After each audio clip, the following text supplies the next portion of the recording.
You're listening to Morning Short, the podcast that brings you one great short story every morning. Available on iTunes, SoundCloud, and any podcast app. Today's story is One Officer, One Man by Ambrose Bierce. Before we begin, I'd like to remind you to visit share.morningshort.com and invite a few friends to Morning Short. If 10 friends sign up using your personal invitation link, we'll even send you a free Morning Short t-shirt. So start your sharing at share.morningshort.com. And now to the story. Captain Graffenreid stood at the head of his company. The regiment was not engaged. It formed a part of the front line of battle which stretched away to the right with a visible length of nearly 2 miles through the open ground. The left flank was veiled by woods. To the right also the line was lost to sight, but it extended many miles. 100 yards in rear was a second line. Behind this, the reserve brigades and divisions in column. Batteries of artillery occupied the spaces between and crowned the low hills. Groups of horsemen, generals with their staffs and escorts, and field officers of regiments behind the colors broke the regularity of the lines and columns. Numbers of these figures of interest had field glasses at their eyes and sat motionless, stolidly scanning the country in front. Others came and went at a slow canter bearing orders. There were squads of stretcher-bearers, ambulances, wagon trains with ammunition, and officers' servants in rear of all that was visible, for still in rear of these, along the roads, extended for many miles all that vast multitude of non-combatants, who, with their various impedimenta, are assigned to the inglorious but important duty of supplying the fighters' many needs. An army in line of battle awaiting attack or prepared to deliver it presents strange contrasts. At the front are precision, formality, fixity, and silence. Toward the rear, these characteristics are less and less conspicuous, and finally, in point of space, are lost altogether in confusion, motion, and noise. The homogeneous becomes heterogeneous. Definition is lacking, repose is replaced by an apparently purposeless activity, harmony vanishes in hubbub, form in disorder, commotion everywhere and ceaseless unrest. The men who do not fight are never ready. From his position at the right of his company in the front rank, Captain Graffenreid had an unobstructed outlook toward the enemy. A half-mile of open and nearly level ground lay before him, and beyond it an irregular wood, covering a slight acclivity, not a human being anywhere visible. He could imagine nothing more peaceful than the appearance of that pleasant landscape with its long stretches of brown fields over which the atmosphere was beginning to quiver in the heat of the morning sun. Not a sound came from forest or field, not even the barking of a dog or the crowing of a cock at the half-seen plantation house on the crest among the trees. Yet every man in those miles of men knew that he and death were face to face. Captain Graffenreid had never in his life seen an armed enemy, and the war in which his regiment was one of the first to take the field was 2 years old. He had had the rare advantage of a military education, and when his comrades had marched to the front, he had been detached for administrative service at the capital of his state, where it was thought that he could be most useful. Like a bad soldier, he protested, and like a good one, obeyed. In close official and personal relations with the governor of his state, and enjoying his confidence and favor, he had firmly refused promotion and seen his juniors elevated above him. Death had been busy in his distant regiment. Vacancies among the field officers had occurred again and again. But from a chivalrous feeling that war's rewards belonged of right to those who bore the storm and stress of battle, he had held his humble rank and generously advanced the fortunes of others. His silent devotion to principle had conquered at last. He had been relieved of his hateful duties and ordered to the front, and now, untried by fire, stood in the van of battle in command of a company of hardy veterans to whom he had been only a name, and by that name a byword. By none, not even by those of his brother officers in whose favor he had waived his rights, was his devotion to duty understood. They were too busy to be just. He was looked upon as one who had shirked his duty until forced unwillingly into the field. Too proud to explain, yet not too insensible to feel, he could only endure and hope. Of all the Federal army on that summer morning, none had accepted battle more joyously than Anderton Graffenreid. His spirit was buoyant, his faculties were riotous. He was in a state of mental exaltation and scarcely could endure the enemy's tardiness in advancing to the attack.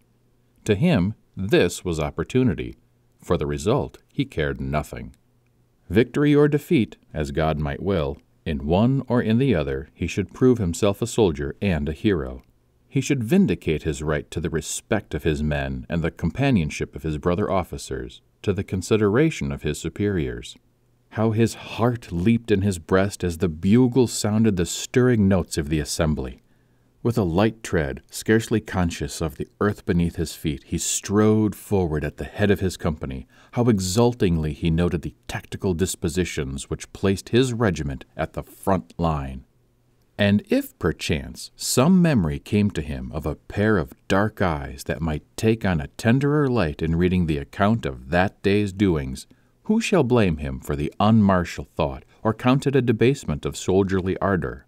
Suddenly, from the forest a half-mile in front, apparently from among the upper branches of the trees, but really from the ridge beyond, rose a tall column of white smoke. A moment later came a deep, jarring explosion, followed, almost attended, by a hideous rushing sound that seemed to leap forward across the intervening space with inconceivable rapidity, rising from whisper to roar with too quick a gradation for attention to note the successive stages of its horrible progression. A visible tremor ran along the lines of men. All were startled into motion. Captain Graffenreid dodged and threw up his hands to one side of his head, palms outward. As he did so, he heard a keen, ringing report and saw on a hillside behind the line a fierce roll of smoke and dust, the shell's explosion. It had passed 100 feet to his left. He heard, or fancied he heard, a low, mocking laugh, and turning in the direction whence it came, saw the eyes of his first lieutenant fixed upon him with an unmistakable look of amusement. He looked along the line of faces in the front ranks. The men were laughing. At him? The thought restored the color to his bloodless face, restored too much of it. His cheeks burned with the fever of shame.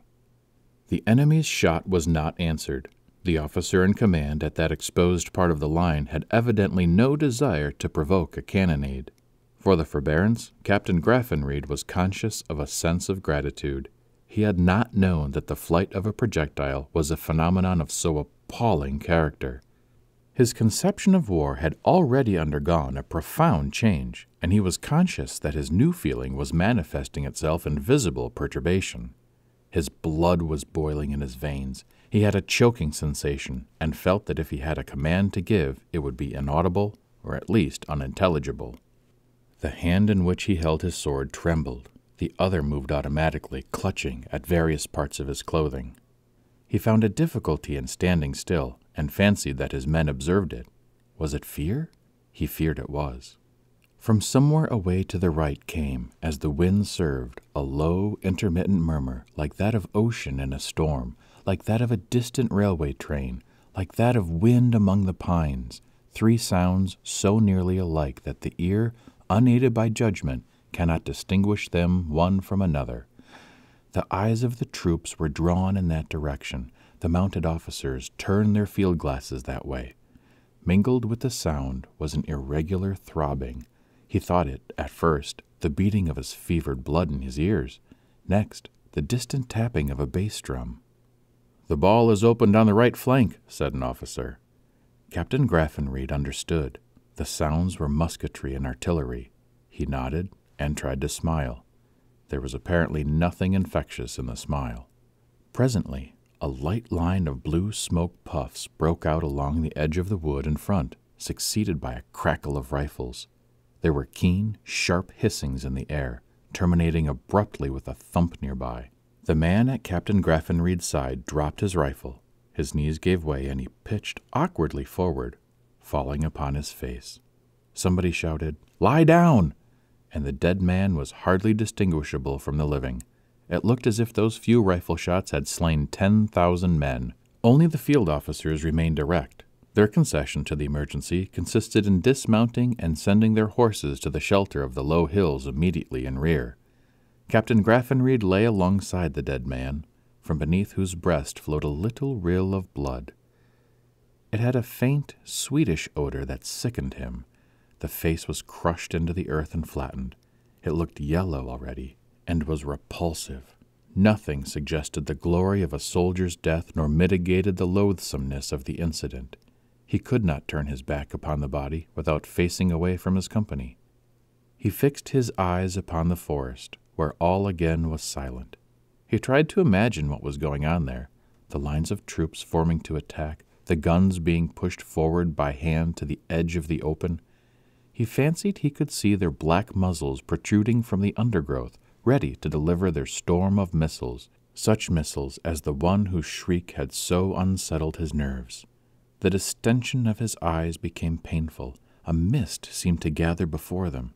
He could no longer see across the field, yet would not withdraw his gaze, lest he see the dead man at his side. The fire of battle was not now burning very brightly in this warrior's soul.